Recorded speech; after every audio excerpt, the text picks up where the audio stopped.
What's up, everybody? Today is the day. Finally, I'm getting a new set of control arms put on the Jeep. The ones I've had have been holding on by a thread. As you probably know if you follow the channel, the ones I put on last summer started giving out. The joints started failing about 4,000 miles in, which really surprised me. And so today, my friends at Axleboy Offroad in O'Fallon, Missouri, are going to be putting a new set of arms on. And while they do that, we're going to be meeting with the owner, Scott, and just gleaning some wisdom. You know, this guy has been in the industry a long time. He's an off-road guru. So this is going to be fun, guys. Stay tuned.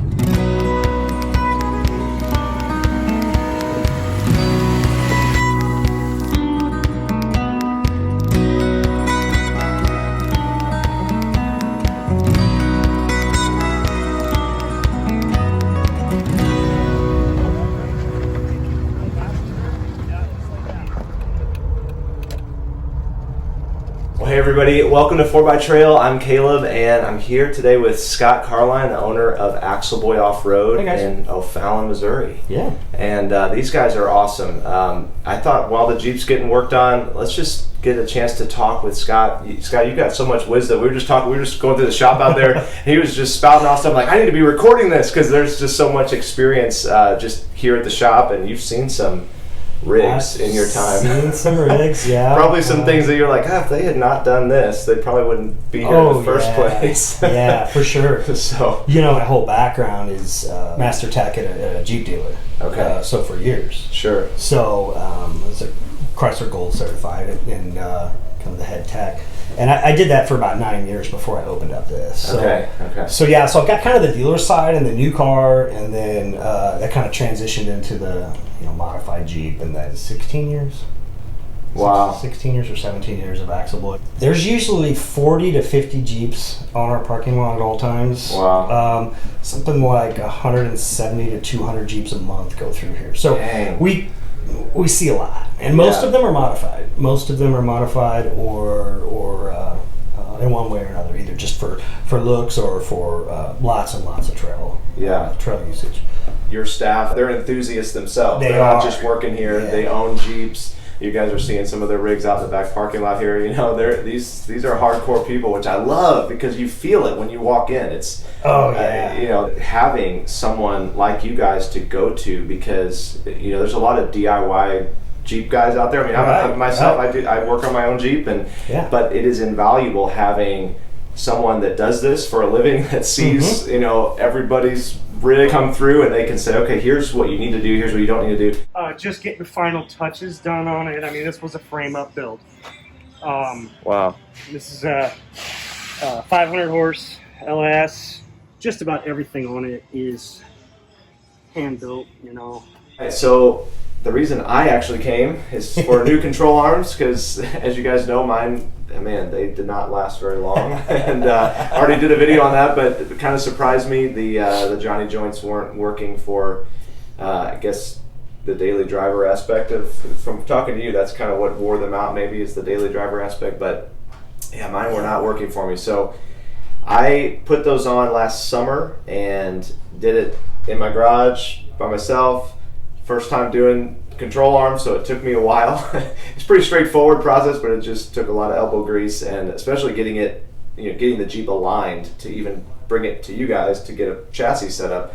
That was, took a lot of time. So this time around, thankfully, I'm just bringing it to you guys and getting advice on which arms to do. Yeah. So we can kind of get to what arms I chose maybe at the end, but talk us through like a 101 control arm course. Yeah.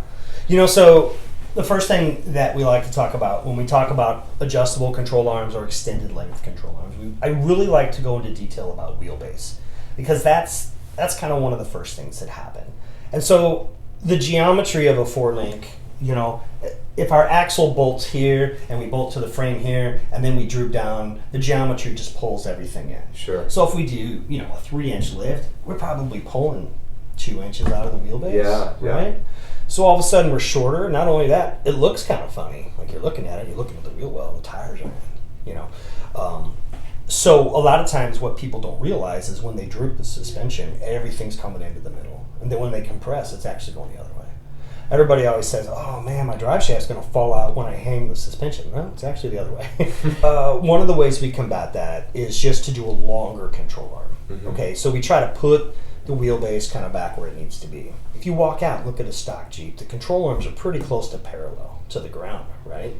Well, when we do our lift kit, we got them more like this, right? Right, yeah. Well, we've already started that arc, Mm-hmm. and we're already down to where we compress, the wheel's going to go forward. When we droop, the wheel's going to go backward. Yeah. If you start thinking about what that does when you're on a V-notch obstacle and we're all twisted up, Mm-hmm. one side goes forward, one side goes backward, where does your stability go? Mm-hmm. Well, the side that's compressed, that has the weight, is sticking out in front. The side that's drooping is coming back. We kind of get that tripod effect, kind of that three-wheeler effect. Right. Well, what's a long arm suspension, and why would we ever do that? And general rule of thumb for us is TJJK, if we're going over 3 inches, we really need to start talking about long arms. Different kind of joints that we have is, we have more like the factory style, which would be like a rubber bushing like this. Yeah. Right, and that's kind of what they use in the factory. And in terms of ride quality and length of life, expectation of life, this is really good. Sure. The drawback to this is that we do have this captive sleeve. It's molded into the rubber bushing, and then we're going to pinch the bracket on it. And as we rotate that, it's going to be held still, and we're going to get this torsional flex in there. Sure. And will take its toll on the bushing. It also limits your flex a little bit, and it stiffens your ride quality up because it's like having a spring, right? Yeah, so yeah. as it twists, it actually has force on there. We really moved to this Johnny joint style, if you will. I think Curry kind of started it, and all the other brands. Flex joint is probably the way to describe it. A joint that can actually kind of pivot around. Mm-hmm. So there's some good stuff about this. We can move this all over the place. Right. That seems like a great idea.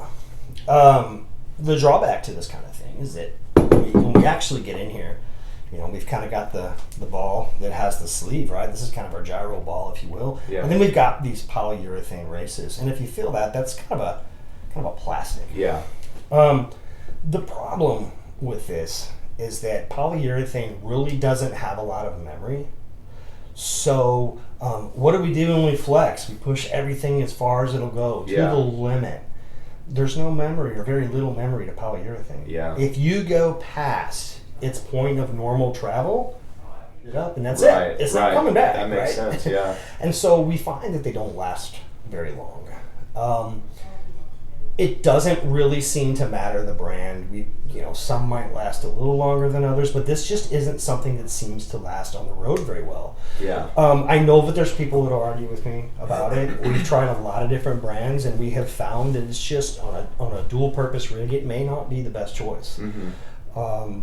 There's also arguments that you're looking at a flex joint, and we've got all this pivot room. What we don't have is the fore and aft give that we do in a bushing. Okay. Sure. So great, we can pivot all around, but we can't go forward or back or up or down. Right. We can't actually move that like that. In a rubber bushing, we can. Okay. So while people think that they're giving up all this flex, we find out on an RTI ramp or an off-road trail that, you're giving up a little, but is it enough to matter? Interesting. Yeah. And I'm going to say no, it's probably not. Yeah. Now, look, if you got coilovers and you're on the West Coast and it's dry and you don't have rain, you don't have salt, you don't have any of that like we have here in the Midwest, Mm-hmm. I think these last pretty well. Sure. We tend to not see failures out there. Sure. But here, the failures all the time. We're always in the mud. Interesting. We're always in a Right. creek. Or in the snow or in the salt. You can grease the heck out of them, right? Because they all got grease fittings. But where's the grease really going to get in there? Right. How are you really going to grease that up well? Another point I want to make is that these things are held in with like snap rings, things like that. So a lot of times we'll see these snap rings will blow out, Okay. and then you have no bushing. Right. Right? It almost felt like I was missing a couple bushings on the way here today. I bet it did. I mean, let's take a look at some of these. Like let's look at that bushing. And here we do have, kind of a crazy. This is stock mine, right? style. This is Yeah, came this off is off mine. yours. Yeah. But here we can see the bushing full on came out. It left the sleeve in there. Got some good wear on that. Too. Yeah. I mean, Interesting. and then even these ends, like you can there's fore and aft movement. There shouldn't be in this. Sure. So it's already on its way out. So talk about the arms that you pointed me to, because I called and I was like, okay, here's the situation. I'm having issues. What do you suggest? And you recommended a great product. I did. So and I'm running a lot of that brand on my Jeep, but just not the control arms.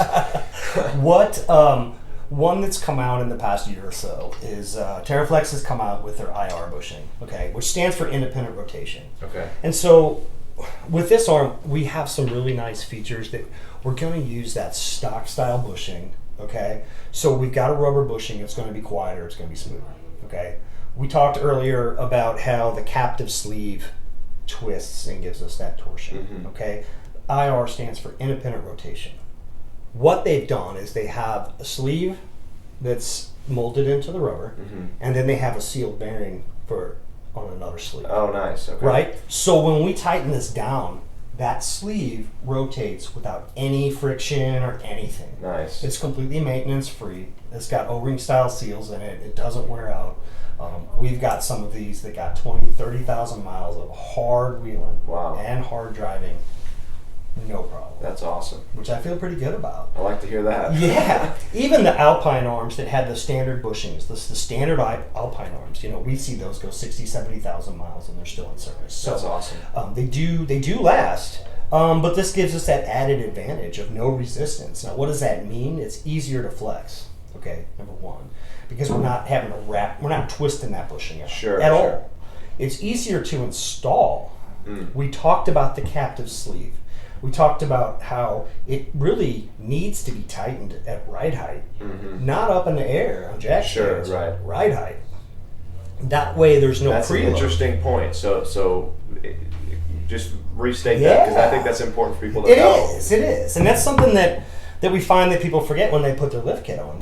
If they're not running control arms or whatever, these control arms, like here, there's teeth, so it digs into the bracket. That keeps that sleeve from turning when you're on the way.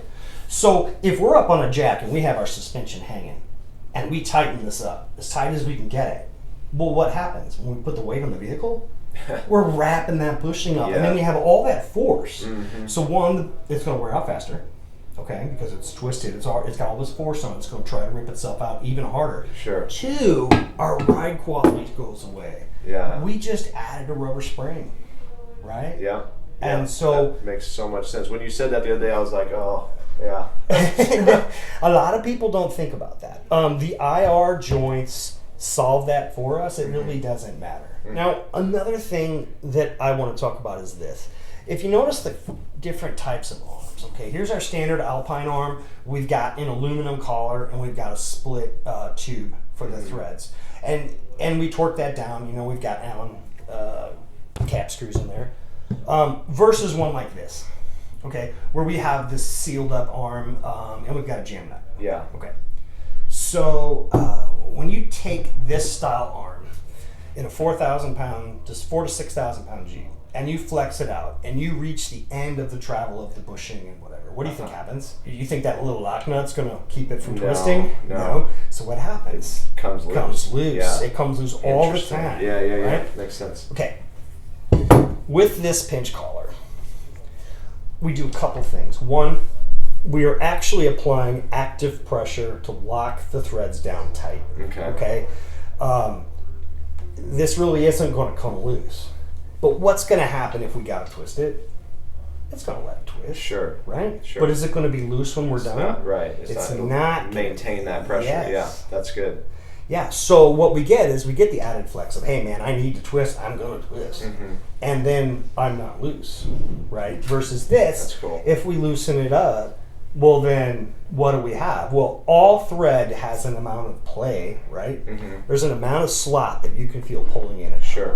Well, when you're driving down the road with a 6,000 pound Jeep and you drive 10,000 miles and the lock nut's loose, you wear the threads out, the control arm rips apart. Pretty scary. Wow. We've seen it multiple times. Just not a fan of that. Not for street use. Right? Something like this is maintenance free. You bolt this thing on, you're done. And you don't have to do anything else. Great. There's no extra grease fittings that the Jiffy Lube guys are going to forget about or not know what it is. There's none of that going on. One less thing on my oil change to-do list. You don't want to change oil, I usually grease everything. So that's absolutely. It's that's just nice. that much easier. Yeah. Keep in mind that there's a place and a time for all of these different components. Yeah. So I'm not suggesting that if you have flex arms that you should take them off and throw them away. Right, Because right. they're junk, right? Right. Not suggesting that at all. What I am suggesting is that if we think about how we're going to use our Jeep and what's important to us, and we think about the level of maintenance and the amount of going back in and constantly repairing different things, we might find that something like this IR bushing is a really good fit because we're Totally. going to have good flex. We're going to perform well off-road. We've had our Jeeps on the metal cloak trailer, you know. It kept up with everybody else's Jeep within a few points. That's awesome. I've got full bushings. Everybody else has got full flex arms. You know, it performs great. It performs great off road. Keeps up with everybody else. All the flex arms. Yeah. Hopefully that's helpful for you guys out there, especially if, like me, if you daily drive and like Scott, he daily drives his Jeep, you know, and you're hitting trails. That combination, that was really insightful for me when I learned that, you know, from talking with Scott. And you know, thanks for, you know, kind of suggesting we get together and do this. Absolutely. I really enjoy it. I hope to do more. Well, there you go, guys. A big thank you to Scott and Axleboy for making this video happen. You know, a lot of that stuff we talked about, the different style joints and things, I was not aware of. So hopefully this was helpful for you. If you're out there looking at control arms, I can totally recommend these Teraflex Alpine IR arms. So far, they are incredible. The chassis stiffness that I noticed just pulling the Jeep out of the shop's lot was noticeable. And I can't wait to get some trail mileage on them. I'll probably do a video in the future once that happens and let you know how they perform off-road. But so far, big fan of these. Guys, speaking of trail mileage, I've been editing some footage from our last trip out to Colorado, and I'm really excited to share it with you guys. So if you haven't already, make sure you subscribe. You do not want to miss the next couple of videos coming up on the channel. I'll see you guys soon.